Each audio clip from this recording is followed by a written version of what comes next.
Hey guys, so today I just will make something which is quite different. Today I will just take you with me on the whole process for editing the picture. So to begin with, when I'm shooting, I'm always just going slightly underexposed. The reason behind that is just because I like to have a lot of details in the highlight. So this is why all the picture, when I just take them, are just usually a little bit darker. If I open the picture here, you can see there is a lot of details here within the light itself, because there is this cloth here which have a lot of red shiny thing, and there is a lot of transparent black veil which just let a little bit of light just go through. And as you have probably seen on the video just right there on the card here, which was taken on the shooting day, we have been very lucky because we had a very sunny day, and that really helped me to just really get exactly the light I wanted. Also something else, I'm always working in raw format. Because that's the only way I can just really use all the dynamic range of the picture we're just taking from the camera, and most of the time it's just unedited. There is one thing I have learned, which is control everything manually. So I'm talking about the color balance, the ISO. Now I just set the ISO manually. I never use the automatic ISO because I want to have the control about will I have some kind of noise in the picture. The only thing which I don't control is really the speed. So usually I'm choosing aperture. I really love to work a very low aperture, so very low aperture, something like 1.8. Or even 1.4 if I can. I really love this shallow depth of field, and the effects just really help you to focus on really what you want on the picture itself.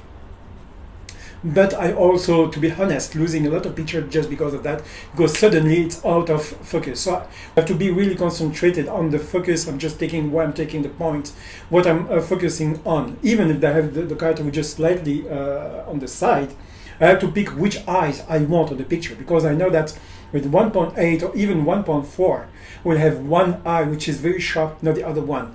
So now what I'm usually doing is just taking the closest eyes, we have here. So here, if you can see here, the reason why I'm just taking something which is slightly underexposed, look all the details within the light here. If you see there are some areas here, we even have some white inside, which means even like that, it's already slightly underexposed. If I don't take care of that, especially because of the material we have here, it will be just a lot of white spot, which I don't find very beautiful. I really like, you see all the thing here with a lot of details, with all the red. Look, it's almost like red stars in the night. It's almost how I see it.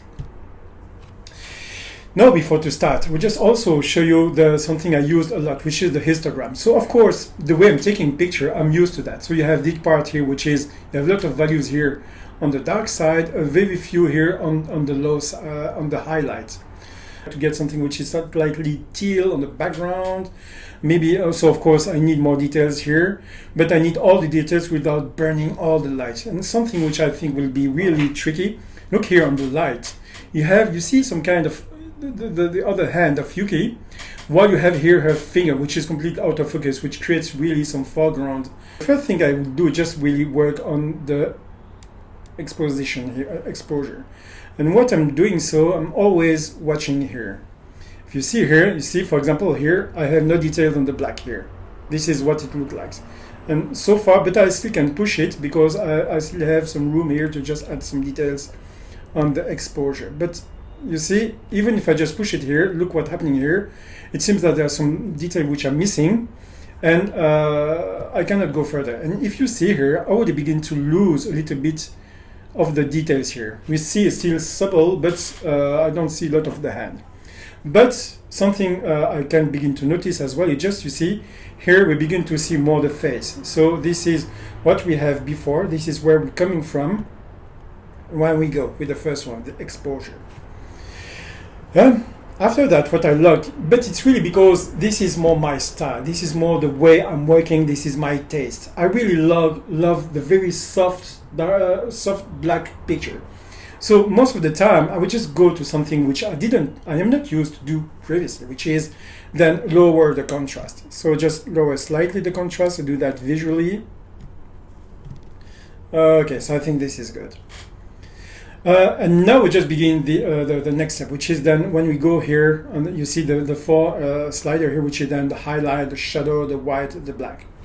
I will begin to use this tool just maybe to stand up something. I want something which is soft, but I don't want some kind of very black, just like a stain with nothing happening in that. So what I will just begin then to use the shadow just to highlight the details. By doing so, I also highlighted here everything which is on the shadow, which is really not covered here. If we just see here before, after, I'll just maybe remove that, before and after. So you see we have more details and we see everything which is happening here. So we also begin to see what was important. You see we only have one eye of Yuu Ki here, just watching and looking to what's happening there. I will also now work on the black because I love the soft black. And do that, I'll just maybe reduce a little bit the highlight so I can see. Here we go. There we go. So I don't kill the contrast, but I begin to get, I think, more details on that one. Work a little bit on the light. Okay, doesn't change a lot. Now, the next step, which is then the tone curve, which is really something where I just really create a lot of feel of the picture itself. This is where I do it. So I use a lot something which is then the S curve. So this is the black value, the white value. See, we have almost nothing here. Here are then just the middle value. There's some kind of average value. So what I'm doing, I'm taking on the dark value hit something like that. I just go reduce something like 3%. It seems a little bit darker. And then this is, here we go. Here I begin to really soften everything which is happening. And when I do so, I just do the opposite here. So the light, and I make it soften. I lose a lot of contrast when I'm doing so. But I really like, see, this is before some harsh picture, and now to begin something which is a bit flatter, but I love it. It's really, I find it very soft. I begin to like it. I think beginning process. And now I just use this one, maybe to make it lighter. I just regain a little bit of contrast. So now this is before the curve, and then after the curve. I lost a little bit here, but yeah, okay, just maybe try to work that here. No, just make it darker, and just why. Okay, make it softer. We still guess there is something happening here.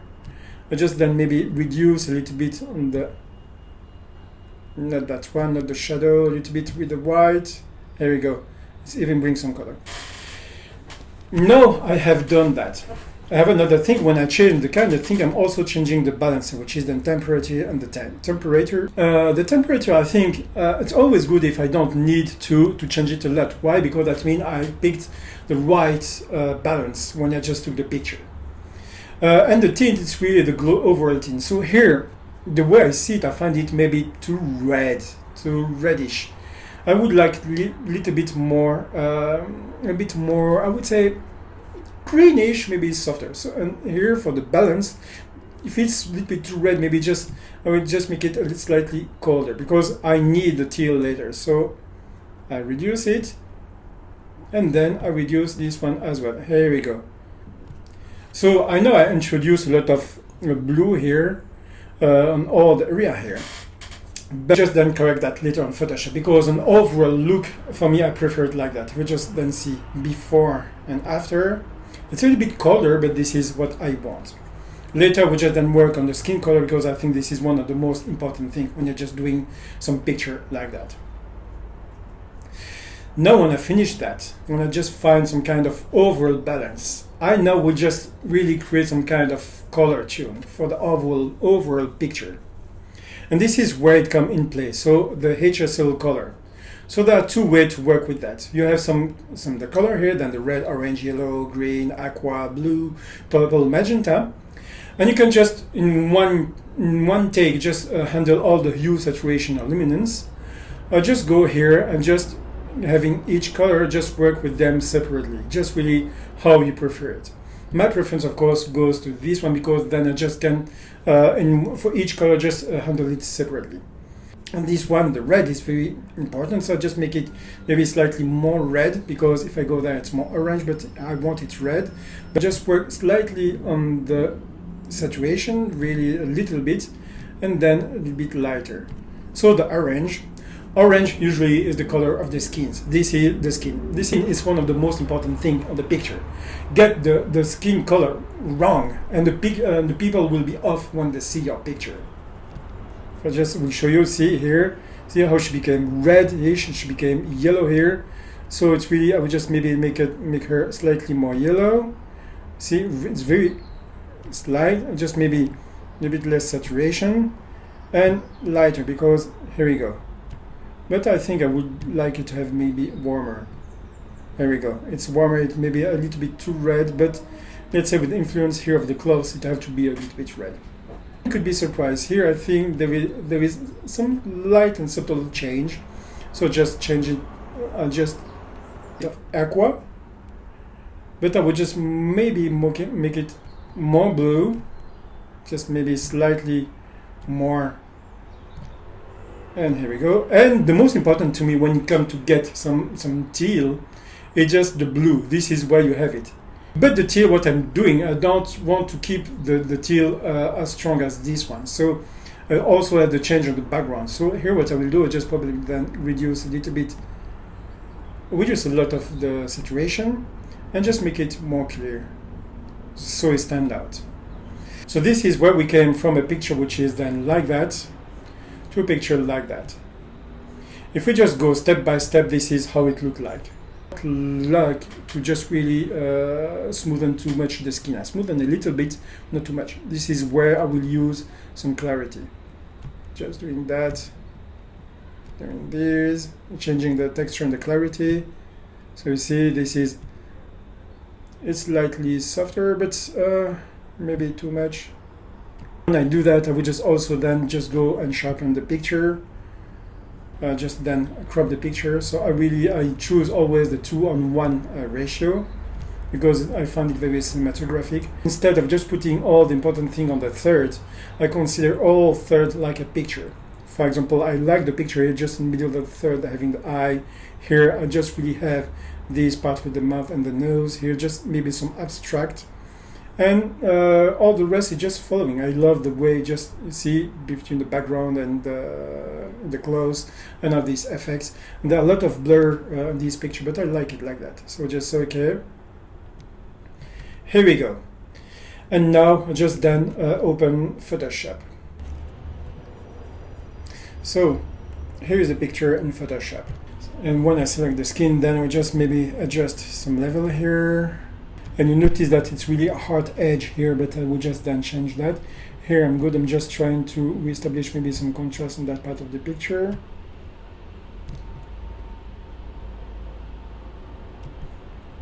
And then here I just bring some blur because that's really weird. Lotion picture, lotion blur, just doing that way. And I would say that do the trick. Now I have something, the selection for the face. I just then take it again and change also some color because I'm used the selective color. This is my favorite one. So just go here to the yellow. Most of the time I now just check out, I know I have to take it less. I do it visually here because I trust my screen. Cyan, because I want something around less of the magenta as well. Here it is, slightly more yellow. And here, this is why I just usually take it darker or lighter. So here, this is a before after. It's very subtle if you see it. It's mostly on the shadow, but it really improves slightly the color. So now what I will also do, usually most of the picture, I'm also using a level so I can really soften all the black. So I just use this one. Sometimes I goes very far. I don't hesitate. I know most of the time people will tell you, oh, make some slight adjustment, something like that. But sometimes it's really about finding the balance. And then I go here, I just reestablish here, just trying to find the right spot. If you see before after, you see it's very subtle. The picture is even more flat, but I like it. I like this one. And voila, that's maybe another time. I'll just then show you how I prepare a picture for Instagram, because Instagram in itself, it's really something. So now I hope you like the picture. So if maybe you find a way to improve my process, the way I'm doing, so just the way I'm working. So feel free to just put a comment below. I would be happy just to read them. If you enjoyed the video, then like, comment, share, and most of all, subscribe. Cheers!